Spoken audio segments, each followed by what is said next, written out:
Assalamualaikum warahmatullahi wabarakatuh.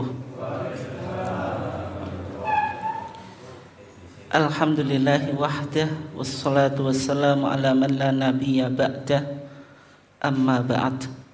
Yang saya hormati Ketua PCM Kanor dan seluruh jajarannya, bapak-bapak dan saudara sekalian yang dimuliakan Allah. Alhamdulillah pada malam hari ini kita masih diberikan oleh Allah Subhanahu wa taala nikmat yang berupa kesehatan dan juga kesempatan, sehingga kita masih tetap istiqomah dalam upaya kita mentradisikan kajian ketarjian di lingkungan warga Muhammadiyah. Salawat dan salam semoga tetap terlimpahkan kepada Nabiullah Muhammad SAW, keluarganya, sahabatnya, dan seluruh orang yang mengikuti sunnahnya sampai hari kiamat. Bapak dan saudara sekalian yang dimuliakan Allah, insya Allah pada malam hari ini kita akan mengkaji sebuah topik yang biasanya sering diwacanakan, yaitu yang berkaitan dengan korban keroyokan atau saweran antara wacana dan kritik. Korban keroyokan itu apa? Korban keroyokan itu korban setiap orang ngeroyok, maksudnya ikut urun dan melebihi kuota syar'i. Melebihi apa? Kuota syar'i. Misalnya kambing itu secara umum untuk satu orang dan keluarganya itu bisa dikeroyok oleh banyak orang, satu RT atau mungkin satu jamaah ngaji tarjih. Atau korban saweran, yang mau nyawer silahkan, tapi ini saweran dalam arti positif Pak, bukan negatif ya. Maksudnya saweran ikut urun, ya terserah jenengan mau nyawer berapa gitu, bisa 50.000, bisa 100.000, bisa 200.000, 500.000 dan seterusnya ya. Tapi sebelumnya, Bapak dan saudara sekalian yang dimuliakan Allah, menurut paradigma fikih klasik, fikih klasik, sebagaimana dalam kitab Minhaj Thalibin wa Umdatul Muftin yang ditulis oleh Al-Imam An-Nawawi. Ini kitab muktamad dalam madhab Syafi'i, kitab yang cukup otoritatif dalam madhab Syafi'i, yaitu qaul muktamad, pendapat otoritatif di dalam madhab Syafi'i. Itu referensinya itu kitab apa? Minhajut Thalibin. Kalau kita sudah ngaji kitab ini, sudah khatam beserta syarahnya, di antara syarahnya yaitu Tuhfatul Muhtaj yang ditulis oleh Ibnu Hajar Al-Haytami, dan juga Nihayatul Muhtaj yang ditulis oleh Imam Ramli. Artinya kita sudah betul-betul paham adab Syafi'i. Dan kitab Fathul Mu'in yang umum dikaji di kalangan pesantren di Indonesia, referensinya ya dari syarahnya kitab Minhajut Thalibin, yaitu Tuhfatul Muhtaj yang ditulis oleh Ibnu Hajar Al-Haytami. Karena Syekh Al-Malibari atau pengarang kitab Fathul Mu'in itu muridnya Ibnu Hajar Al-Haytami. Menurut paradigma fikih klasik, kalau kita coba lihat ya, wal ba'iru, kemudian wal baqaratu an sab'atin, wal ba'iru dan unta, wal baqaratu dan sapi an sab'atin mencukupi 7 orang, wasyatu an wahidin dan 1 ekor kambing mencukupi 1 orang, wal ba'iru wal baqaratu an sab'atin, kalau unta dan sapi itu mencukupi 7 orang. Artinya boleh syirkah, boleh patungan, boleh membuat apa? Kelompok, tapi maksimal 7 orang. Wasyatu an wahidin, kalau kambing itu mencukupi 1 orang, nggak bisa 2 orang, kecuali 1 orang berserta keluarganya, itu boleh ya. Itu paradigma fikih klasik. Berarti kalau kita korban dengan sapi maksimal 7 orang. Kalau kita korban dengan kambing maksimal berapa? 1 orang. 1 orang beserta keluarganya. Sapi 7 orang tadi ngitungnya juga beserta apa? Keluarganya. Itu ya. Dan paradigma fikih klasik ini juga itu di apa? Maksudnya sama majelis tarjih itu juga masih dipakai. Kalau kita lihat tuntunan ibadah korban yang diterbitkan oleh majelis tarjih dan tajdid yang berkaitan dengan kuota korban, itu ya nggak ada perbedaan dengan kitab fikih klasik, yaitu 1 ekor kambing atau domba untuk 1 orang, 1 ekor unta atau sapi boleh 7 orang, maksudnya maksimal 7 orang, nggak boleh dikeroyok atau disawer lebih dari itu. Kambing disawer atau dikeroyok jamaah ngaji tarjih kayak gini, atau kita enaknya nanti bikin korban itu saweran tapi atau mungkin sapi ya disawer lebih dari 7 orang gitu. Tetapi diperbolehkan berkorban atas nama 1 orang atau keluarganya. Dalam kitab Madzhab Syafi'i juga semacam itu ya. Artinya majelis tarjih di sini juga apa? Paradigmanya masih paradigma klasik, sebagaimana rumusan dalam kitab fikih apa? Klasik. Tapi korban keroyokan itu sudah menjadi budaya atau sudah menjadi apa? Tradisi. Misalnya di Aum Muhammadiyah saja, Pak, itu sekolahan itu biasanya juga partisipasi dalam ibadah korban. Tapi kepala sekolah saja yang beli 1 kambing itu juga berat itu ya. Atau mungkin dewan guru yang syirkah untuk beli 1 sapi, kadang-kadang berat juga karena mungkin gajinya, kalau guru swasta itu berat Pak, kalau guru negeri ya enggak seharusnya itu.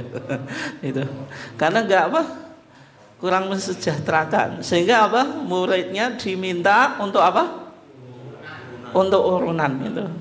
Setiap kepala biasanya berapa, tergantungnya 50.000 plus kali jumlah siswa ya bisa dapat 1 ekor sapi. Di Aum kita semacam itu. Kemudian di perusahaan juga semacam itu ya. Mungkin karyawan juga saweran atau keroyokan korban ya. Ya. Kemudian di komunitas apapun ya.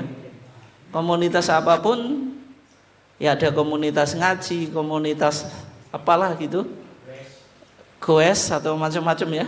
Oh, mumpung ini Idul Adha, bagaimana kalau kita apa, urunan, tapi tidak urunan 7 orang beli 1 sapi, nanti berat, biar lebih mudah ya keroyokan saja gitu, sehingga dapat 1 sapi. Artinya ini sudah menjadi tradisi. Sudah menjadi apa? Tradisi. Dan harus dibahas Pak. Dia harus dibahas. Meskipun tadi Pak, dan harus dibahas karena memiliki beberapa alasan. Ini coba alasannya perlu didengarkan juga Pak. Alasannya apa? Diantaranya prinsip kemudahan. Kita ingin memaknai spirit kurban, tapi masalahnya ekonomi kita enggak mampu. Kenapa kok sapi itu harus dirombong 7 orang? Mana prinsip kemudahan? Kan kalau kita korban semampu kita, kan tiap kita berarti apa Pak? Merasakan daging korban yang pertama, yang kedua mendapatkan pahala. Rasional atau enggak? Nah ini dengerin nanti kalau sesat ya tanggung sendiri ya. Tiap kajian saya ingatkan Pak, kalau sesat tanggung sendiri. Karena sesat itu nanti biasanya nggak utuh dengerinnya. Yang separuh dengerin, yang separuh ngantuk kan gitu. Itu ya. Kemudian yang kedua bisa dapat sapi besar atau raksasa. Kalau satu sapi hanya 7 orang Pak, kemampuan kita untuk urun itu berapa Pak? 3 juta. 3 juta kali 7 berapa? 21. Dapat bedet Pak. Kenapa kok nggak misalnya 2 kelompok sehingga 14 orang, 21 kali 2 42. 42 satu ekor sapi dengan 2 sapi. Seharga 21 besar mana Pak? Bisa 42. Sapi 42 kurang syiarnya kurang besar. Bagaimana kalau beberapa kelompok sampai kita bisa beli sapi raksasa seekor seharga 100 juta atau mungkin yang lebih, yang di YouTube itu katanya sapinya Pak Prabowo itu 50 juta Pak. 500, mohon maaf kalau 500 juta ya diikuti itu. Meskipun itu saya belum tahu valid atau enggak ya, tapi di YouTube-nya ada itu ya. 500 juta. Nah, misalnya kan misalnya satu PCM Kanor kenapa nggak beli itu Pak? Misalnya tiap ranting dikoordinasi oleh PCM Kanor, kemudian dibelikan satu sapi raksasa seharga misalnya berapa? 500 juta. Oh, pasti heboh itu PCM Kanor. Heboh Pak itu. Luar kan ini menambah syiar. Viral gitu. Dan nuansa korban menjadi luar biasa Pak, bisa masuk muri juga mungkin. Itu beberapa alasan ya. Kenapa kok paradigma kita paradigma klasik gitu? Bisa dipahami Pak ya? Bisa atau enggak? Bisa atau enggak? Sebelum nanti kita lanjutkan ya, nanti takutnya malah tersesat lagi. Oke ya, sesat di jalan. Oke. Sehingga memunculkan perbedaan perspektif mengenai hukumnya. Hukum korban keroyokan atau saweran, maka menurut paradigma klasik itu disebut latihan korban Pak. Berarti kayak yang ada di sekolahan, kemudian di komunitas-komunitas itu yang sifatnya ngeroyok, itu ya latihan korban. Dapat pahala atau enggak? Dapat, tapi pahala sedekah daging. Tentu nilainya enggak sama dengan korban gitu. Jadi hanya disebut latihan saja, latihan. Atau hanya sedekah daging, bukan korban. Yang pandangan berikutnya Pak, disebut korban. Meskipun itu keroyokan disebut korban. Ada dalilnya atau enggak? Ada. Dan dalam konteks tadi Pak, konteks modern dengan beberapa pertimbangan alasan tadi, unsur kemudahan, dapat sapi besar dan raksasa, memperbesar syiar korban. Kenapa enggak boleh? Korban itu kan dimensinya ibadah, tapi juga dimensi sosial. Kalau dimensi sosial kan yang penting Pak? Ada manfaat, dagingnya banyak, syiarnya semakin besar. Kenapa pemikiran kita harus kaku mengikuti paradigma klasik? Bisa dipahami? Berarti memunculkan 2 perspektif atau 2 pandangan. Yang satu bilang itu korban latihan, yang satu ya ini nggak bisa disebut korban latihan, ya korban gitu. Di antara ulama Pak yang menyokong pendapat ini ulama yang cukup populer di kalangan kita, yaitu Ustadz Ahsan atau Tuan Ahsan Bandung, Ahsan Persis, Mahaguru Persatuan Islam, Ahsan Bangil, ya, terkenal dengan beberapa sebutan tadi, Pak. Ahsan Bandung, Ahsan Bangil, Ahsan Persis. Dan Ahsan ini bukunya cukup dinikmati oleh warga Muhammadiyah, Pak. Terlebih sebelum lahirnya TJA, Tanya Jawab Agama, kemudian HPT sudah terbit, HPT jilid 3, rata-rata bacaan kita ya Ahsan. Waktu saya kecil bacaannya Ahsan, Pak. Cari HPT ya kita nggak tahu mau belinya di mana gitu, ya kan. Tapi sekarang alhamdulillah buku-buku HPT itu sudah bisa kita akses, kajiannya juga ada. Waktu saya kecil mau ngaji HPT itu ngajinya di mana juga nggak kita temukan kan gitu. Sehingga yang dibaca ya buku-buku Ahsan, terjemah Bulughul Maram, pengajaran sholat, soal jawab dan seterusnya ya. Itu rata-rata pasti kalau dai Muhammadiyah itu pasti punya, Pak. Pasti apa? Pasti punya.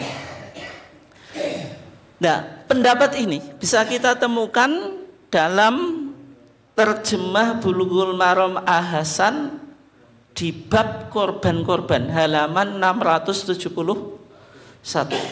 Ahsan ketika menerjemahkan Bulughul Maram, Pak, itu ngasih keterangan. Ngasih apa? Keterangan. Keterangan ini yang menunjukkan kesimpulan fikihnya Ahsan. Kesimpulan apa fikihnya Ahsan? Karena Bulughul Maram itu kan hanya hadis saja, Pak. Hadis itu kan penting untuk diistimbatkan. Maksudnya bagaimana kita menggali hukum dari hadis. Bisa jadi terjadi perbedaan apa? Perbedaan apa? Kesimpulan. Sehingga kalau kita ingin pemahaman Bulughul Maram versi Ahsan, ya kembalinya ke terjemahan Bulughul Maram Ahsan. Ketika Ahsan mengomentari di kitab Bulughul Maram min Adillatil Ahkam yang ditulis oleh Al-Hafidz Ibnu Hajar Al-Asqalani, ya, Babul Adhahi, bab korban-korban. Yang disebutkan itu hadis Jabir ibn Abdullah, Pak. Nanti jenengan cek yang punya kitab Bulughul Maram. Wa an Jabir ibn Abdullah, dan dari Jabir ibn Abdullah radhiyallahu anhuma qala, ia berkata, naharna ma'an nabi sallallahu alaihi wasallam amal Hudaybiyah. Naharna, kita menyembelih, ma'an nabi, bersama nabi, amal Hudaybiyah, pada tahun Hudaybiyah. Tahun Hudaybiyah. Tahun Hudaybiyah itu nabi ngapain, Pak? Perang. Maksudnya apa? Mau masuk kota Mekah. Mau apa? Haji. Selesai atau enggak Pak hajinya? Tidak, dikepung oleh orang kafir Quraisy. Sudah ihram tapi enggak sampai bisa menyelesaikan haji. Bayar dam atau enggak, Pak? Haji itu kalau sholat kita batalkan kan selesai, Pak. Tapi kalau haji kita sudah ihram, ketika kita batalkan, apakah cukup batalkan saja, Pak? Tidak, harus bayar dam. Harus bayar apa? Dam. Amal Hudaybiyah, al-badanata an sab'atin. Unta itu mencukupi 7 orang. Wal baqarata an sab'atin. Dan sapi mencukupi 7 orang. Rawahu Muslimun, riwayat Imam Muslim. Ini berarti haji atau kurban, Pak? Hadyu atau dam atau kurban? Ini loh hadis ini. Korban atau dam hadyu, Pak? Dam, Pak. Ini konteksnya haji ini, Nabi haji. Konteksnya apa? Haji. Babnya Babul Adhahi, babnya apa? Bab korban. Tapi kenapa hadis yang disebutkan oleh Ibnu Hajar al-Asqalani itu hajinya Nabi atau korbannya Nabi pada saat Amul Hudaybiyah? Ini bukan korban tapi hadyu atau dam. Kan beda Pak, ada persamaan, ada perbedaan, kan gitu ya. Ya kayak sekarang ada hadyu, ada korban, ada akikoh. Ada persamaan atau enggak? Ada. Ada perbedaan atau enggak? Ada gitu. Ada Pak. Ya misalnya di antara perbedaannya, kalau hadyu itu unta mencukupi berapa orang Pak? 7. Tapi kalau unta untuk korban berapa? Boleh 7, boleh 10, kan beda gitu. Beda gitu.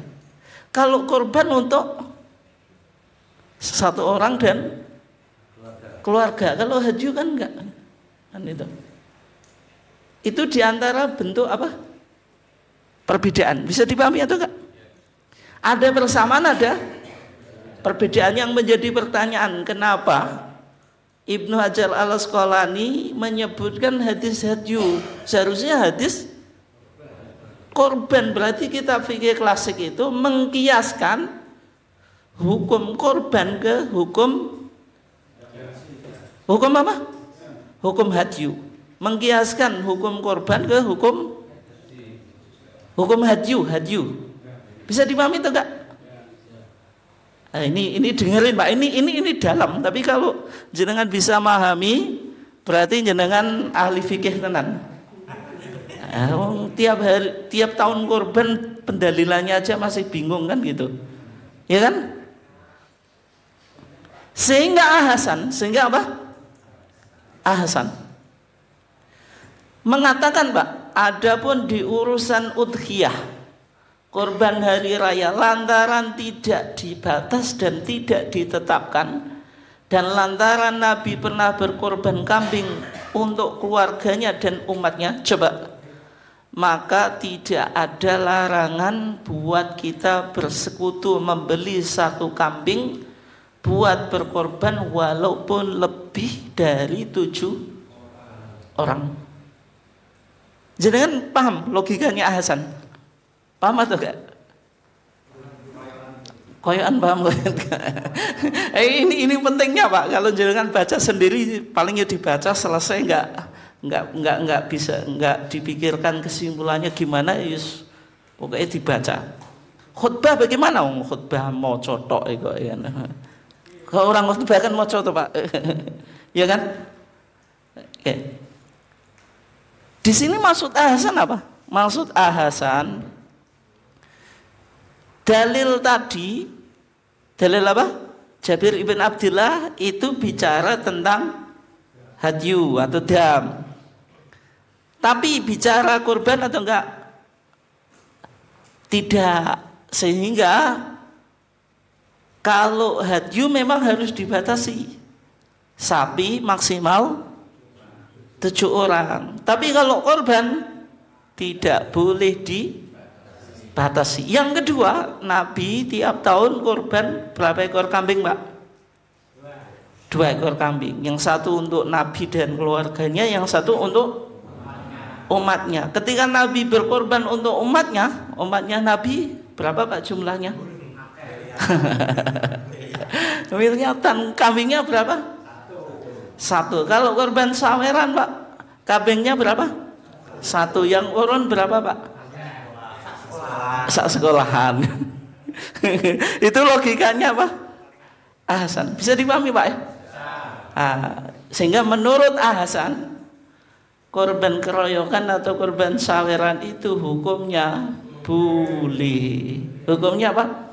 Boleh. Berarti kalau sekolahan apa Pak, korban keroyokan atau saweran itu nggak bisa disebut korban latihan itu. Ya korban kok latihan bareng. Menurut Hasan. Menurut apa? Menurut Hasan. Yang kedua Pak, yang kedua.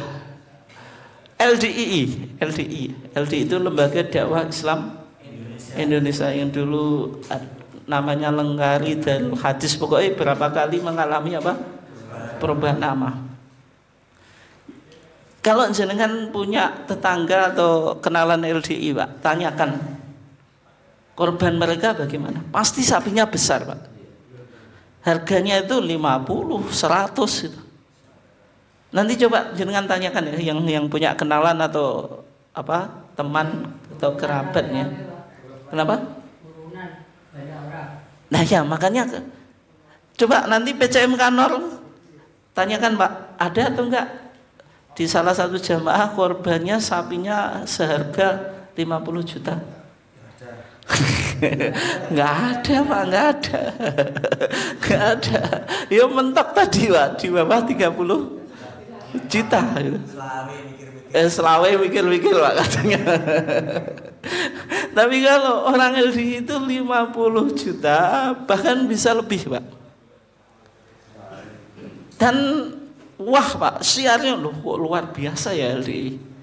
Nggak taunya memang mereka, Pak, meyakini korban saweran itu ya disebut korban, dan sistem korban mereka semacam itu, saweran atau keroyokan. Oke. Berarti dari sini, Pak,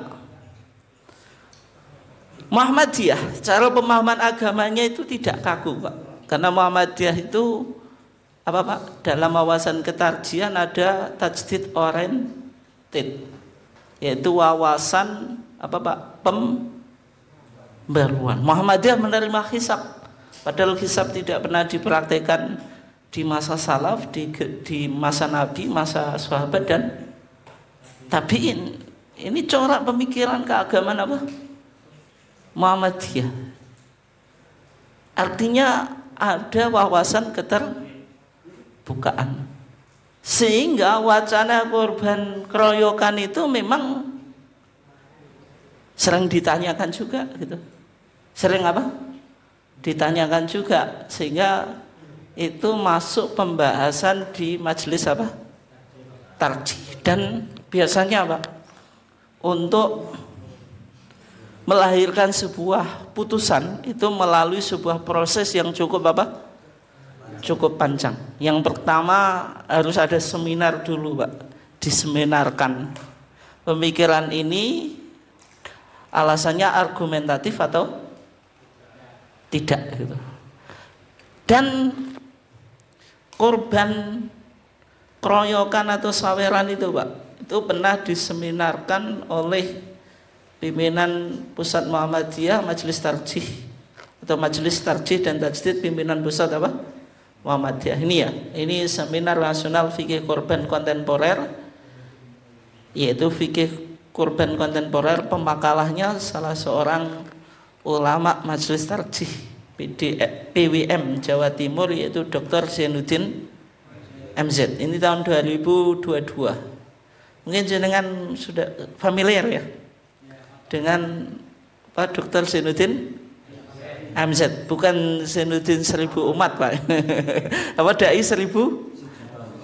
Sejuta umat, Pak, bukan 1000, Pak, ya sejuta ya, sejuta umat. Tapi ini Zainuddin MZ yang lainnya. Oke. Kalau kita lihat, Pak, di kitab apa? Fikih korban kontemporer ya. Alasan pembaruan fikih korban itu yang pertama berangkat dari ibadah korban itu.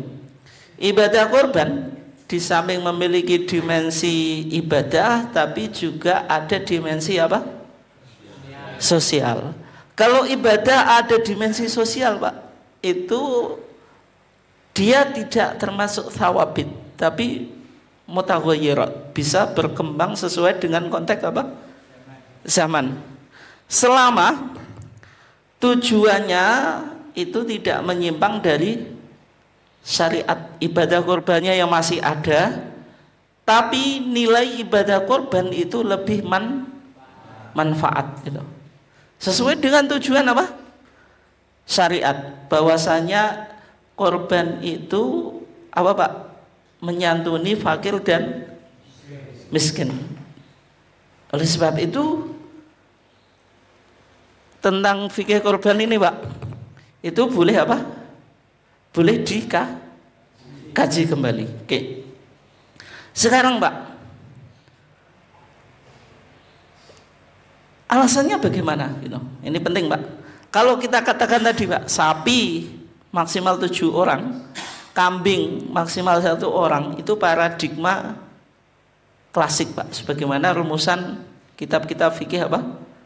Klasik. Tapi rumusan fikih klasik ini apakah ada problem atau enggak? Ya menurut pemakalah ini ada problem Pak. Problemnya apa?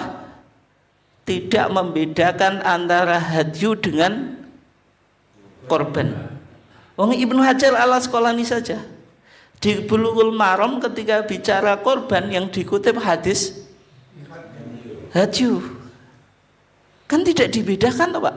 Padahal korban dengan hadyu ada persamaan, ada perbedaan. Ini termasuk majelis tarjih. Nanti jenengan lihat di TJA ketika bicara kuota korban, nanti yang dikutip juga hadis Jabir ibn Abdullah. Berarti kan tidak diperbedakan, tidak dibedakan. Oleh sebab itu kata pemakalah ini Pak, setiap hadis harus dipahami secara proporsional, tidak digebiah. Oh ya, makanya tadi saya sampaikan Pak, memahami hadis itu penting. Kalau kita nggak ngaji kayak gini, mungkin nggak bakal sampai ke kesimpulan Pak, karena terlalu apa? Dalam. Karena sisi mukalaf, hukum, distribusi dan etika penyembelihannya berbeda kan ini. Untuk kurban udhiyah, mukalafnya adalah kolektif, keluarga. Hukumnya sunnah, tempat penyembelihan dan distribusinya apa? Bebas, tidak harus orang fakir miskin, boleh juga orang kaya dikasih sebagai apa? Hadiah. Maka sesyariahnya perayaan bersama di hari raya kurban. Yang penting kan kita senang-senang Pak. Katanya Nabi apa Pak? Ayyamu tasyrik, hari apa Pak? Hari makan, minum, wa dzikrillah, dan zikir kepada Allah. Ayyamu aklin wa syurbin wa dzikrillah. Hari untuk makan, minum, artinya bersenang senang. Kan maka syariahnya kan itu Pak.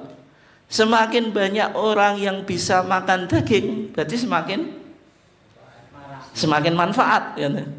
Semakin apa? Manfaat. Kenapa kok harus dibatasi satu sapi untuk 7 orang gitu. Oke ya. Kemudian konsep keluarga dalam konteks modern itu mengalami perkembangan. Jangan dipahami keluarga itu hanya bapak, ibu dan anak. Coba Pak, ketika kita kemarin KTO itu spanduknya apa? Keluarga besar kuliah ketarjian online, keluarga besar PCM Kanor. Kenapa kok jenengan menyebut keluarga besar? Mana bapaknya, mana ibunya gitu. Mananya anaknya kan gitu. Rumahnya apakah hanya satu rumah? Beda-beda. Misalnya keluarga besar apa Pak? Sekolah A, sekolah B. Berarti kan mengalami pergeseran Pak. Korban tadi untuk apa? Keluarga. Keluarga dalam konteks modern nggak hanya bisa dipahami apa?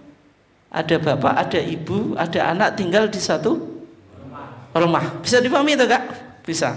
Yang kedua, ya, sehingga di sini Pak, konsep keluarga secara kekinian dapat dikembangkan. Keluarga besar warga Muhammadiyah, keluarga besar warga Jakarta, dan seterusnya. Sehingga korban saweran itu bisa Pak, misalnya korban saweran atau keroyokan ranting Simbatan, kemudian PCM Kanor, PDM Bojonegoro, kan keluarga besar Pak gitu. Keluarga besar. Dan setiap ranting PCM kemudian PDM punya korban, kan semakin jatah kita semakin banyak Pak. Ya kan? Iya atau enggak? Iya, semakin ramai atau enggak? Semakin ramai kan? Karena tiap orang bisa berpartisipasi korban. Yang kedua,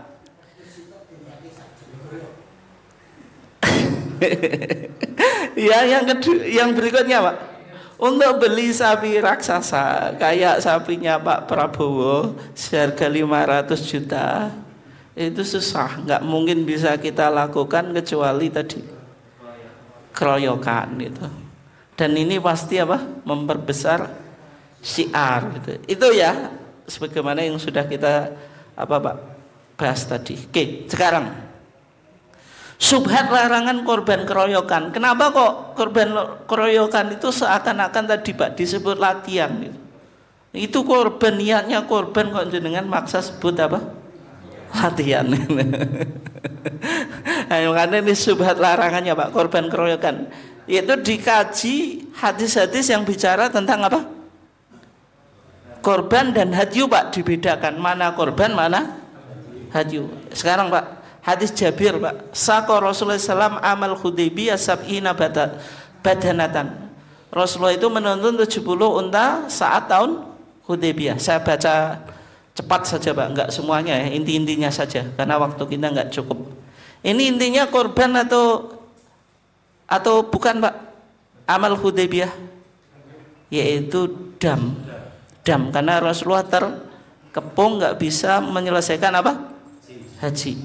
Yang kedua Pak, hadis Ibnu Abbas, ahda Rasulullah SAW amal Hudaybiyah. Berarti ini apa Pak? Haji tadi, yaitu ketika Nabi tahun Hudaybiyah nggak bisa menyempurnakan apa? Hajinya. Oke. Hadis yang ketiga Pak, Jabir ibn Abdillah, kharajna ma'a Rasulullah SAW muhillina bil hajj. Terus intinya korban sapi dan apa? Unta gitu. Ini konteksnya apa? Muhillina bil hajj. Berarti haji. Ini korban apa Pak? Hadyu. Hadis yang keempat Pak. Ini yang cukup populer ya. Wa an Jabir bin Abdullah qala al-baqaratu an sab'atin wal jazuru an sab'atin. Sapi itu mencukupi 7 orang, unta mencukupi 7 orang. Ini konteksnya apa?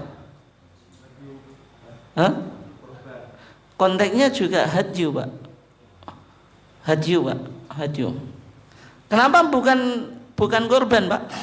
Karena mukallafnya itu tidak kolektif. Tapi kalau korban itu mukallafnya Pak kolektif, yaitu satu keluarga gitu. Itu Pak metodenya ya. Kemudian yang berikutnya hadis Jabir ibn Abdillah lagi Pak. Fa amarona idza ahlalna an-nuhdiya wa yajtami'a an-nafaru minna fil hadiyah fanadbahul baqarata an sab'atin nastariku fiha. Berarti intinya apa ini? Juga sama, yaitu hadyu. Hadis Jabir ibn Abdillah dengan beberapa apa? Redaksi. Yang dilakukan oleh Dr. Zainuddin MZ Pak, secara manhaj tarjih problem atau enggak? Kalau kita dulu pernah belajar manhaj tarjih Pak, ada asumsi integralistik. Ingat atau enggak ini asumsi integralistik itu? Asumsi integralistik itu mengkaji sesuatu dengan istiqra' maknawi Pak, induktif tematis. Satu tema itu hadisnya dikumpulin semuanya Pak. Ini penting. Kenapa kok majelis tarjih semacam itu Pak? Supaya menyimpulkan hukum tidak apa Pak? Tidak asal-asalan cuma bekal satu hadis terus menyimpulkan hukum. Kan potensi salah Pak. Potensi apa? Salah ya. Potensi salah Pak. Semua hadis yang satu topik itu dikumpulkan. Itu namanya apa? Istiqra' maknawi itu manhaj atau metode istimbatnya siapa? Dr. Zainuddin MZ. Secara metodologi bermasalah atau enggak Pak? Enggak bermasalah. Memang seharusnya gitu Pak.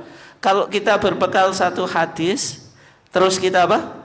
Simpulkan hadis yang lain enggak tahu, itu kan potensi apa Pak? Potensi keliru. Sehingga apa? Tidak ada masalah sebenarnya. Oke, berikutnya Pak. Berarti kesimpulannya Pak, semua hadis yang bicara tentang kuota sapi itu konteksnya apa Pak? Jawab. Konteksnya apa Pak? Hadyu dengan dam. Semuanya berkaitan dengan haji Pak. Yang kedua mukalafnya perorangan atau kolektif? Jawab Pak, jawab. Perorangan. Berarti konteksnya hadyu atau dam, mukalafnya perorangan. Kalau korban, mukalafnya kolektif atau keluarga. Ternyata enggak ditemukan itu. Enggak ditemukan, semuanya itu konteksnya hadyu dan dam. Tidak ada yang bicara tentang korban. Kenapa kok jenengan jadikan dalil untuk korban? Itu dari mana? Dari mana? Dari mana itu? Sekarang Pak, kita lihat hadis yang bicara tentang korban Pak. Mukalafnya perhatikan. Mukalafnya itu orang yang dituntut untuk korban.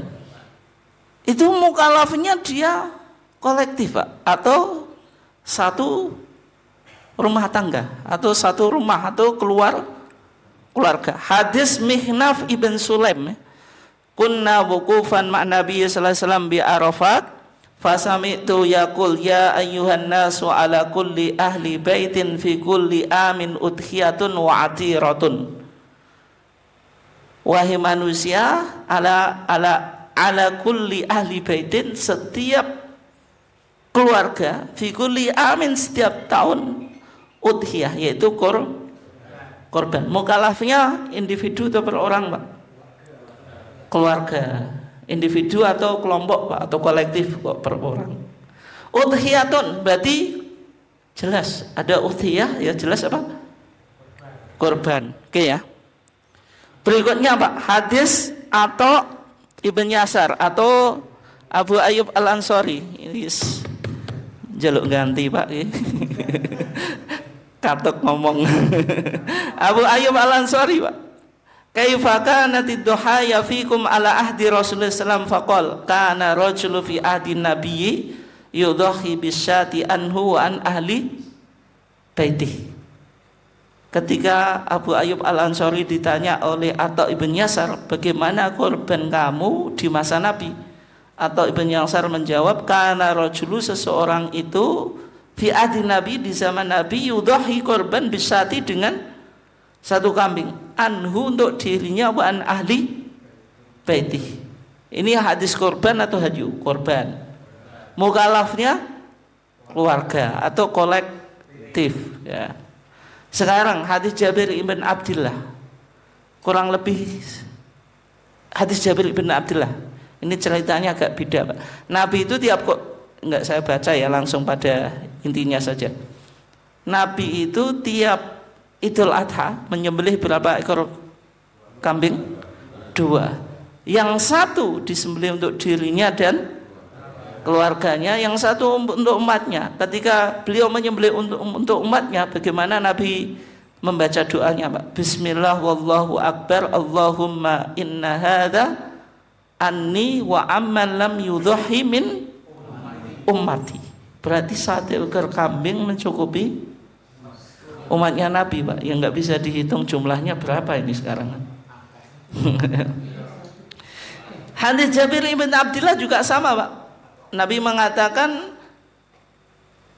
apa Pak? Allahumma minka walaka an Muhammadin wa ummatihi, sama. Bismillah wallahu akbar. Kemudian hadis Abu Hurairah juga sama Pak.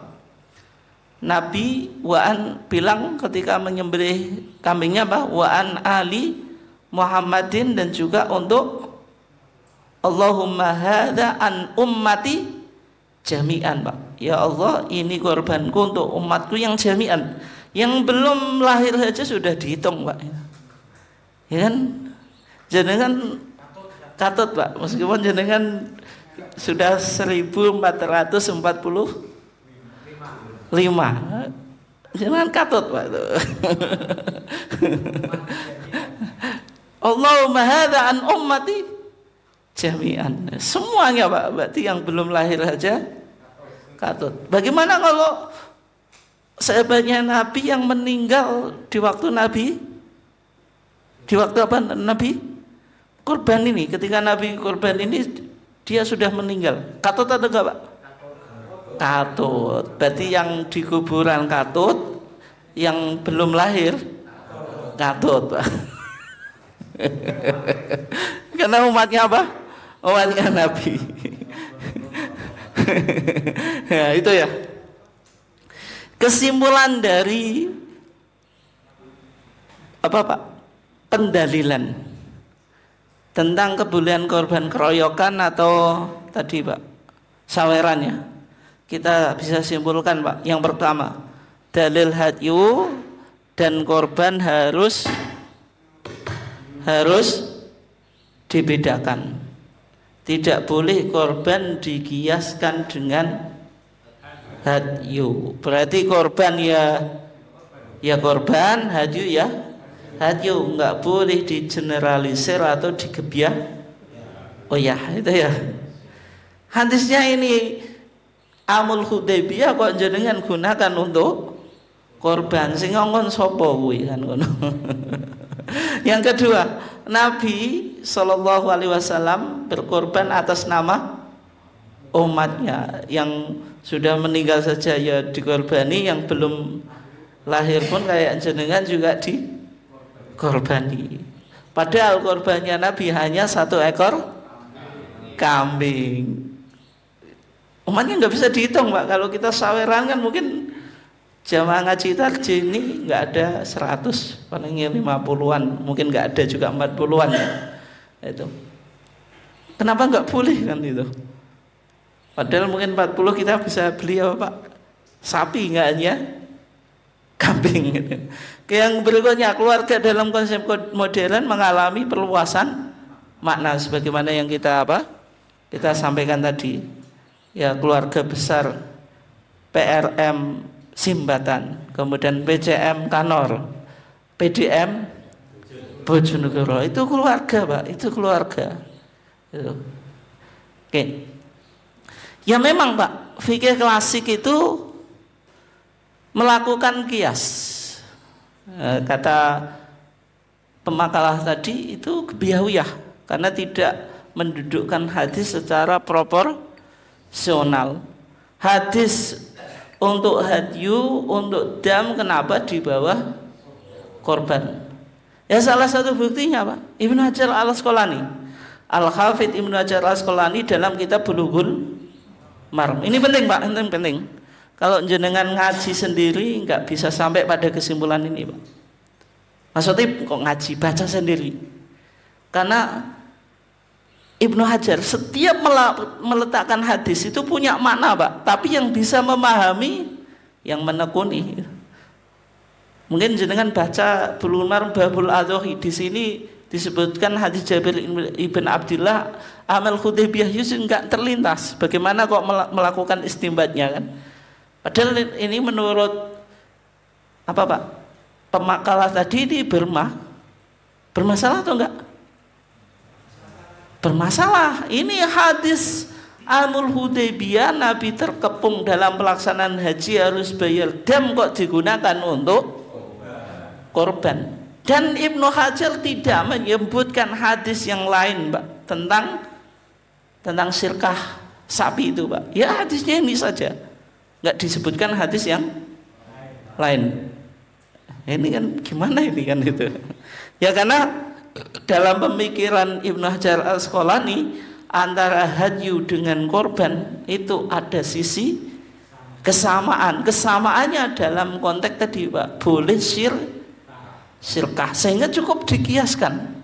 Cukup apa? Dikiaskan. Kenapa kok hadisnya hadis Amul Hudaybiyah, padahal ini konteksnya dam haji? Ya karena dikiaskan, kalau unta dan sapi itu mencukupi 7 orang, berarti boleh untuk korban.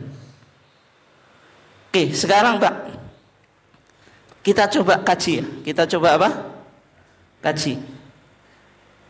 Wacana tadi itu kira-kira argumentatif atau enggak, Pak? Rasional atau enggak? Jangan sepakat atau enggak? Sepakat atau enggak, Pak? Wandeng gue. Yang lainnya enggak berani, Pak. Hah? Sama sosial ya. Enak itu, Pak ya. Tapi apa jenengan enggak menantang dalil, Pak? Dalil kok jenengan tantang dengan nafsu kan? Hah? Jenengan sepakat itu berdasarkan dalil atau berdasarkan nafsu, Pak?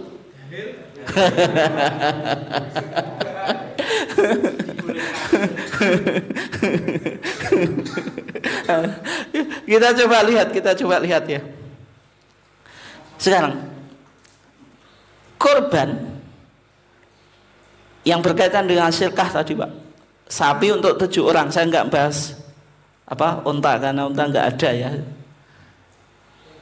Kalau sapi boleh syirkah 7 orang atau maksimal 7 orang, itu kias atau nas, Pak? Kias itu mengkiaskan pada hadyu, sesembelihan orang haji. Atau ada nasnya, Pak? Kalau pemakalah atau Dr. Zainuddin MZ tadi menampilkan apa, Pak? Hadyu nggak ada. Nah, berarti itu dianggap apa? Kias. Dianggap kias. Dari metodologinya apa? Bermasalah atau tidak tadi? Metode apa, Pak? Induktif tematis atau istiqra maknawi, integralistik, asumsi integralistik, yaitu melacak hadis dalam satu topik. Datanya cukup banyak, Pak. Database-nya cukup apa? Banyak, tidak modal satu hadis. Ya, ternyata tadi semua hadis yang bicara tentang pembatasan sapi maksimal 7 orang itu semuanya pada hadyu dan dam, yaitu haji. Nggak ada yang berkaitan dengan korban. Kesimpulan ini betul atau enggak? Nah, kita lihat, Pak, kita lihat. Saya nukil kitab As-Sail Jaror ya, Al-Mudadafiq ala Hadaikil Azhar, yang ditulis oleh Al-Imam Syekh Muhammad Ibn Ali Asy-Syaukani. Ini kitab yang cukup penting, Pak. Kritik Imam Syaukani terhadap matan fikih Zaidi, yaitu Al-Azhar. Al-Azhar fi fikhi a'immatil adhar. Ini kitab yang cukup otoritatif dalam mazhab Syiah Zaidiyah, Pak. Di sana dikatakan ya, ini Al-Imam Al-Mahdi Lidinillah Ahmad ibn Yahya Al-Murtado, Pak. Kitab ini cukup saya kaji cukup lama ya, sampai sekarang saya masih menekuni ya. Di sana dikatakan badanatun an asratin wa baqaratun an sab'atin. Onta itu mencukupi 10 orang, kalau sapi mencukupi 7 orang. Tapi mazhab Zaidi itu agak aneh, Pak. Wasyatu an thalathatin. Kalau kambing untuk 3 orang, ini yang agak aneh, masih menyimpang dari mazhab 4 kan. Jadi kalau kambing boleh 3 orang. Tapi kalau dia bilang onta untuk 10 orang, itu wajar, memang ada apa? Hadisnya. Meskipun qaul mu'tamad dalam mazhab Syafi'i, kalau onta sebagaimana sapi yaitu apa? 7 orang. Oke. Disebutkan hadisnya, Pak. Disebutkan hadisnya. Al-ahadits as-shahihah tsabitah fi shahihain. Hadis sahih yang sabit itu di Sahihain, Sahih Bukhari dan Muslim, wa ghairihima, dan yang lainnya, yaitu ada riwayat Abu Dawud, Tirmidzi, Ibnu Majah dan Ahmad. Anan nabiyya amara an nastarika fil hadyi. Coba, Pak, bunyinya apa? Fil hadyi. Fil ibili kulla sab'atin fi badanatin. Nabi memerintahkan supaya kita bersekutu fi hadyi, berarti korban, Pak, dam atau hadyu sembelihan orang haji ya. Onta itu untuk 7 orang. walakinnahu yumkinu an tuhmala hadhil adillah 'alal hadyi. Memang kata Imam Syaukani, hadis ini memang secara sharih menyebutkan apa? Hadyu. Tetapi Imam Syaukani, Pak, menariknya itu mendatangkan hadis yang apa, Pak? Membantah kajian pemakalah tadi Dr. Zainuddin MZ. Meskipun dia berusaha untuk menyebutkan semua hadis baik hadyu maupun udhiyah atau kurban, tapi hadis yang di sini kelewatan, Pak. Kenapa? Saya nggak tahu kenapa kelewatan itu. Padahal kan tadi metodologinya apa, Pak? Menelusuri semua hadis yang bicara tentang hadyu dan kurban. Ya. Wa tukhassu al-udhiyatu bima akhrajahu Ahmad. Kurban itu dikhususkan dengan hadis riwayat Imam Ahmad, Nasai, Tirmidzi, Ibnu Majah min hadis Ibnu Abbas, dari hadis Ibnu Abbas. Ini tidak disebutkan, Pak. Bagaimana hadisnya? Kunna ma'an Nabi sallallahu alaihi wasallam fi safarin. Kita bersama Nabi fi safarin, di dalam apa? Perjalanan. Fa hadarul adha. Maka datang Idul Adha. Kalau Idul Adha konteksnya hadyu atau korban, Pak? Korban. Fadzabahna, maka kita menyembelih al-baqarata an sab'atin, 1 ekor sapi untuk 7 orang, wal ba'ira an asratin, dan unta untuk 10 orang. Berarti kalau sapi maksimal 7 orang, ada hadisnya atau kias, Pak? Hadis, tidak hanya kias, nas itu. Riwayat Ahmad, Nasai, Tirmidzi, dan dihasankan Ibnu Majah dari hadis Ibnu Abbas. Itu bukan kias, yaitu apa? Nas, nas hadis, redaksi hadis. Kelewatan kan? Kelewatan. Yang berikutnya, Pak, Imam Syaukani itu sebenarnya lebih mudah, atau sebelumnya itu mujtahid Yaman itu, yaitu Imam Son'ani atau Ibnul Ismail Ibn Amir As-Son'ani, Pak, pengarang Subulus Salam. Ini lebih tua daripada Imam Syaukani. Imam Syaukani nggak pernah ketemu sama Ismail Al-Amir As-Son'ani, Pak, nggak pernah ketemu. Tapi beliau muridnya Imam Son'ani, Imam Syaukani itu. Artinya Imam Syaukani pasti baca Imam Syaukani pasti baca apa? Subulus Salam, karena Imam Son'ani lebih tua ya. Subulus Salam itu kan syarahnya Bulughul Maram. Ini kitab yang cukup populer, Pak. Syarah terbaik Bulughul Maram itu ya Subulus Salam. Meskipun sekarang muncul berbagai macam syarah, Pak, tapi syarah yang klasik yang cukup otoritatif yaitu Subulus Salam. Ketika mengomentari hadis Jabir ibn Abdullah yang disebutkan apa? Al-Hafidz Ibnu Hajar Al-Asqalani dalam apa?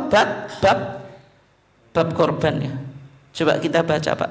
Dalal haditsu ala jawazil istiraq fil budnati wal baqarati wa annahuma yujziyani an sab'atin. Hadis tadi menunjukkan kebolehannya istiraq, bersekutu pada unta dan sapi, dan keduanya mencukupi 7 orang. Tapi, Pak, kesimpulannya sama dengan tadi Dr. Zainuddin dan juga kita. Wa hadza fil hadi. Hadis ini bicara tentang hadyu, tidak bicara tentang apa? Korban. Ceritanya kan Amul Hudaybiyah, berarti Nabi terkepung dalam pelaksanaan haji, harus bayar denda. Wa yuqasu alaihil udhiyah, sehingga korban itu dikiaskan kepada hadyu sebagaimana pandangan mazhab Syafi'i. Memang secara umum tadi fikih klasik mengkiaskan apa?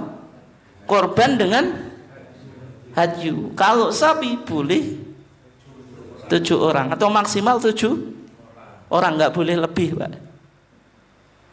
Yang pemakalah tadi, Dr. Zainuddin seolah-olah menutupi ini, Pak. Menutupi maksudnya apa? Hadisnya nggak dimunculkan. Bal qad warada fiha nasun, bahkan ada nas, Pak. Ada apa? Nas, tidak cukup qiyas tapi ada nas. Fa akhraja at-Tirmidzi wan Nasa'i min hadis Ibnu Abbas kunna ma'a Rasulullah sallallahu alaihi wasallam fi safari fahadaral adha fastarakna fil baqarati sab'ah wa fil ba'iri asyrah. Sama atau enggak tadi? Sama, hadis Ibnu Abbas. Wa qad sahha istiraku ahli baitin wahidin, dan bahkan boleh bersekutu satu keluarga fi dhahiyatin wahidin dengan satu korban atau sesembelihan, ya, baik kambing atau sapi. Maksudnya kalau sapi maksimal 7 itu ya 7 orang itu ya dihitung dengan bersama apa? Keluarganya. Fi hadis Mikhnaf, dalam hadis Mikhnaf. Hadis Mikhnaf yang mana, Pak? Yang tadi kita baca, ya. Hadis Mikhnaf itu ini, Mikhnaf ibn Sulaim. Kunna wuqufan ma'an Nabi sallallahu alaihi wasallam bi Arafat fasami'tu yaqul ya ayyuhan nas, wahai manusia, ala kulli ahli baitin, di setiap kepala keluarga atau setiap ahlul bait, fi kulli amin, setiap tahun, udhiyah, yaitu korban. Berarti korban itu memang ada perintah kolektif, ada yang tidak. Maksudnya kolektif itu kolektifnya bersama keluarga gitu. Ini kan berarti boleh apa, Pak? Bersekutu satu apa? Keluarga. Misalnya jenengan bapak sama ibu sekutu boleh atau enggak? Biasanya yang buat beli korban uangnya dengan sendiri atau minta ke istri, Pak? Campur aduk. Itu campur aduk kan bersekutu, Pak, itu. Itu ya. Terus sekarang bagaimana tentang korbannya Nabi? Yang Nabi tadi apa? Korban 2 ekor kambing, 1 untuk dirinya dan keluarganya, 1 untuk apa? Umatnya. Pemahamannya itu, coba, Pak, annahu tudzi'u at-tadkhiyah mina rajuli anhu an ahli baiti wa yusyrikuhum fi thawabiha. Maksudnya itu boleh syirkah dalam pahala, tapi yang beli bisa keluarga atau 1 orang dan mengikutkan, misalnya yang beli kepala keluarga, ya, bapaknya, kan yang beli bapaknya, semua keluarganya apa? Disertakan dalam pahala. Kalau korban jelas, ya, maksudnya korban juga apa? Pahala. Sebagaimana Nabi 1 ekor kambing disertakan untuk apa? Semua umatnya, untuk semua apa? Umatnya. Pemahamannya semacam itu. Berarti kalau Nabi korban untuk umatnya, itu bukan keroyokan atau sawerannya, Pak, tapi itu syirka fi thawab, menyertakan pahala. Logika sederhananya, Pak, logika sederhananya. Ketika Nabi korban untuk umatnya, Nabi narik sahabat atau enggak? Sahabat, coba keroyok, saya mau beli kambing, atau silakan sawer, kamu 50.000, 100.000. Atau Nabi beli sendiri, Pak? Beli sendiri. Tapi kalau korban saweran keroyokan, yang lainnya suruh urun atau cukup dapat pahala, Pak? Nah, awam gak urun juga tak catat. Kan beda kan itu. Beda, Pak, beda. Ya meskipun tadi Hasan dan siapa tadi? Dr.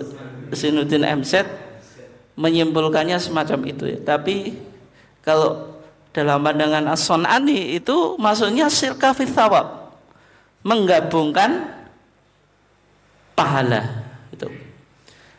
Pahala Pak. Dan sebagian ulama membolehkan Pak, bahkan keluarga yang meninggal itu mungkin bisa jadi alternatif Pak, daripada misalnya ada keluarga yang meninggal kemudian dikorbani padahal tidak ada wasiat dan nazar gitu.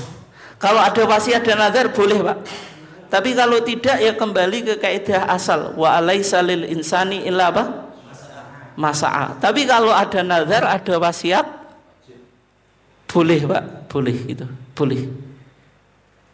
Solusinya bagaimana? Ya kalau jenengan mau berbuat baik kepada orang tua, ya korban untuk diri jenengan dan keluarga, termasuk juga yang meninggal. Tapi tetap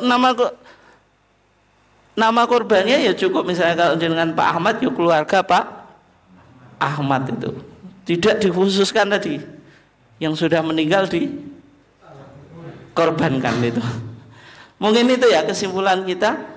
Ya meskipun tadi Pak kalau argumentasi kekiniannya itu sangat rasional ya, tapi di hadis-hadis yang kita kaji juga ternyata tadi ditemukan korban itu tidak dikiaskan pada hadyu. Memang korban itu dibatasi, sapi untuk 7 orang itu memang ada nasnya, yaitu hadis Ibnu Abbas. Yang kedua, ketika Nabi korban untuk umatnya, itu maksudnya mensyirkahkan thawab, bukan Nabi minta saweran atau sahabatnya suruh nyawer atau ngeroyok Pak.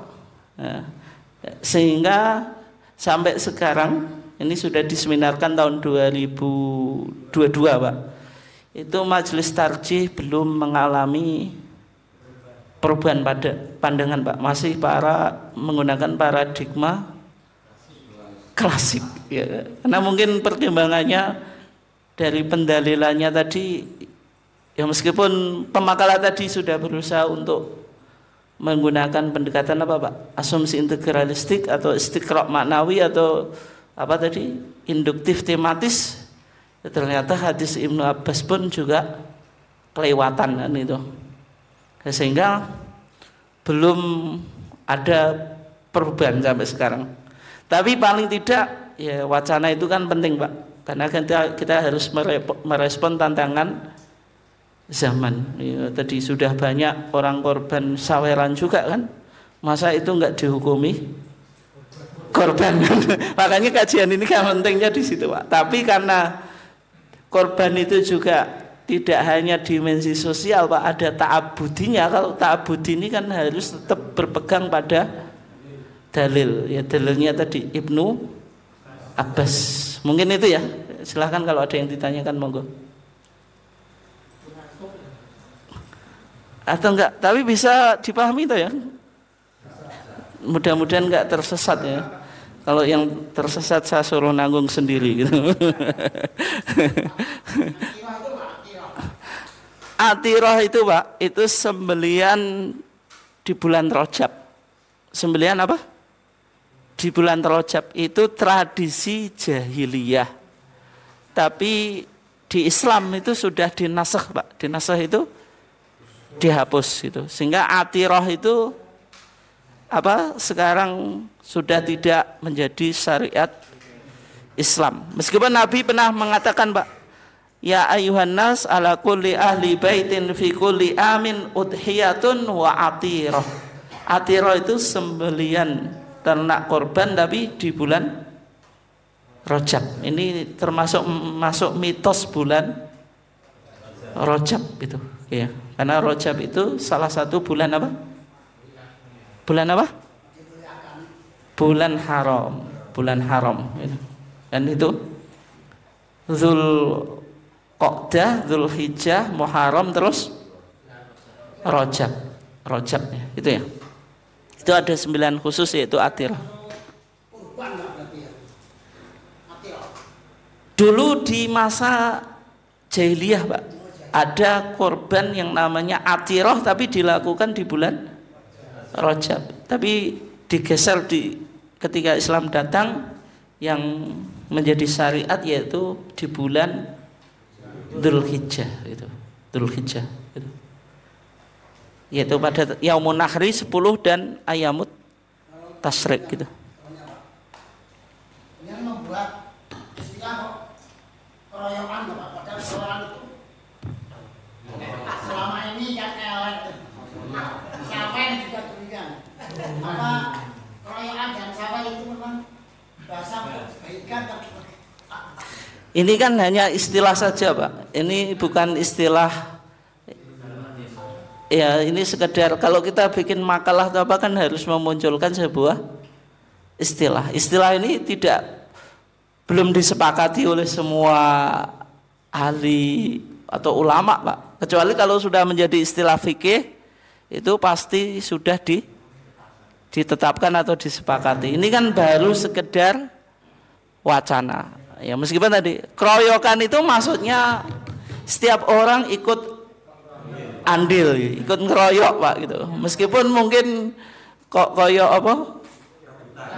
Kelahi itu dikeroyok, Pak. Tapi maksudnya dia ingin menggambarkan setiap orang punya andil bisa ikut urun, Pak, gitu. Ngeroyok gitu semampunya. Ya, saweran itu kan nyawer, Pak. Ada kota apa itu kan sawer gitu. Nanti kalau dikatakan korban kelompok sudah masuk sirkah itu, Pak. Apalagi sirkah itu kan istilah yang paten ya. Tapi bahasa kita apa, Pak? Jenengan nyebut apa? Patungan. Kelompok apalagi, Pak? Yang lain? Urunan, Pak.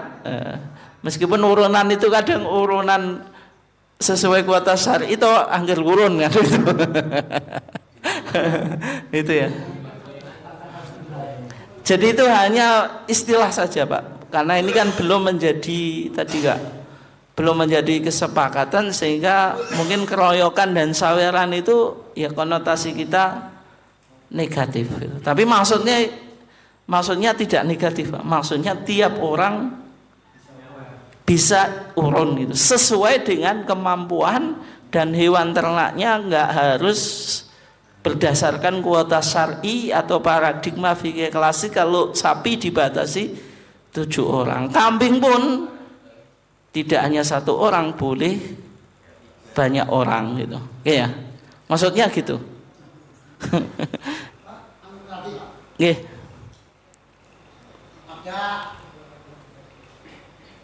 Aliran dari Islam, dia tidak sampai sekarang tidak yakin dengan ijma ulama. Yang ada itu ijma sahabat.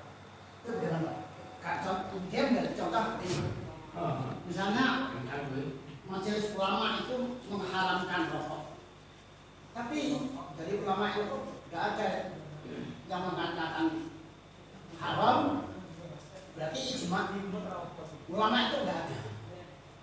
Banyak hal, Pak, bukan rokok saja. Sehingga dari ulama-ulama yang bukan saking mana rokok bau piye rokok. Masih, Pak, masih. Ya. Ijma yang disepakati itu hanya ijma sahabat, Pak. Tidak ijma ulama. Mazhab 4 itu, Pak. Yang 3 bilang ijma ulama. Tapi Imam Ahmad sendiri yang bilang manida'a wujudal ijma' fa huwa kadzdzab. Siapa yang mengklaim terjadinya ijma' maka dia seorang pembohong. Karena dalam pandangan Imam Ahmad tidak ada ijma' kecuali yang terjadi di zaman sahabat. Selain itu dianggap mustahil terjadi ijma' itu. Sampai sekarang. Nah, ini pandangan mazhab Hambali, Pak. Menurut mazhab selain Hambali, Pak, baik usul fikih itu ada 2, ada thariqah Hanafiyah, ada thariqah fuqaha, Pak. Itu mendefinisikan ijma saja masih menjadi perdebatkan, Pak. Yang disebut itu ijma'ul ulama atau ijma'u mujtahidi hadhil ummah ijma'nya para mujtahid umat ini atau ijma'u hadhil ummah, ijma'nya umat ini. Nanti kalau jenengan baca kitab usul fikih Pak, apapun itu pasti redaksinya enggak lepas dari dua ini. Kalau enggak mujtahid saja ya hanya umat. Tapi kalau menjadi dikatakan ijma' umat ini Pak, umat ini ada yang pandai ada yang tidak Pak. Masa orang pandai ijma'nya disamakan? Kan enggak juga. Tapi problemnya ijma' itu kan harus menjadi konsensus Pak. Jangan sampai menjadi konsensus para ulama orang awam enggak tahu kan apa manfaatnya ijma'. Ijma' itu kan konsensus bersama Pak. Kalau konsensus itu ya semua elemen gitu. Makanya sholat 5 waktu itu baik orang alim, orang awam pun yang nggak sholat pun juga pasti tahu kalau sholat 5 waktu hukumnya wajib. Ya kan Pak? Jangan untuk mengetahui itu nggak usah ngaji tarjih ini juga paham. Tapi kalau ngaji tadi Pak, Amul Hudaybiyah Hadi sama Udhiyah itu nih gak ngaji nih ini juga Pak gak paham tenan itu.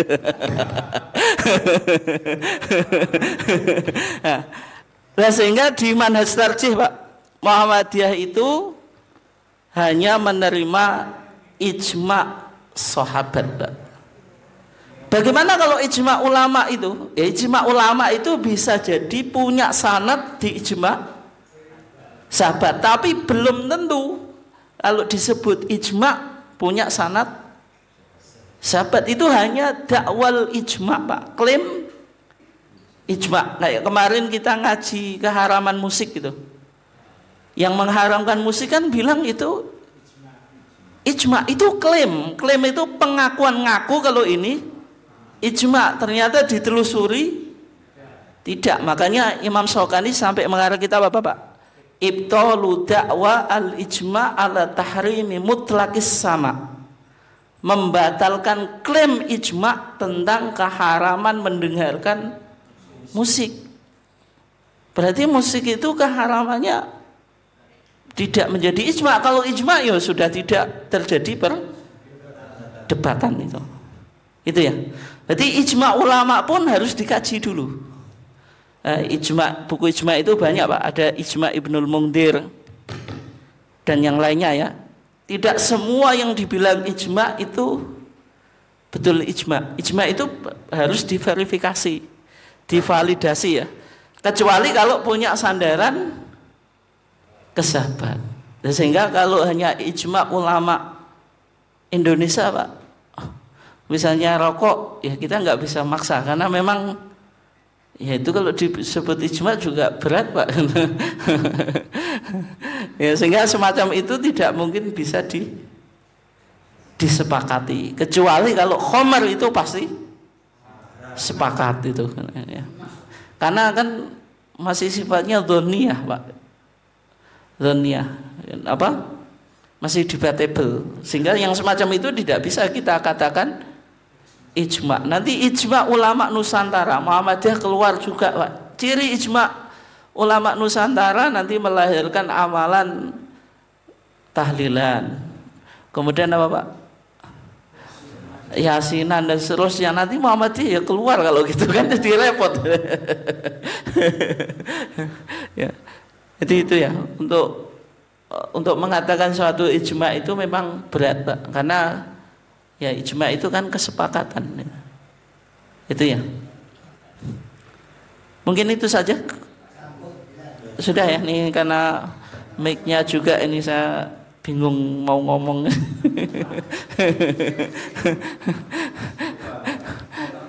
Oke, kurang lebihnya mohon maaf. Kita tutup kajian kita. Wassalamualaikum warahmatullahi wabarakatuh.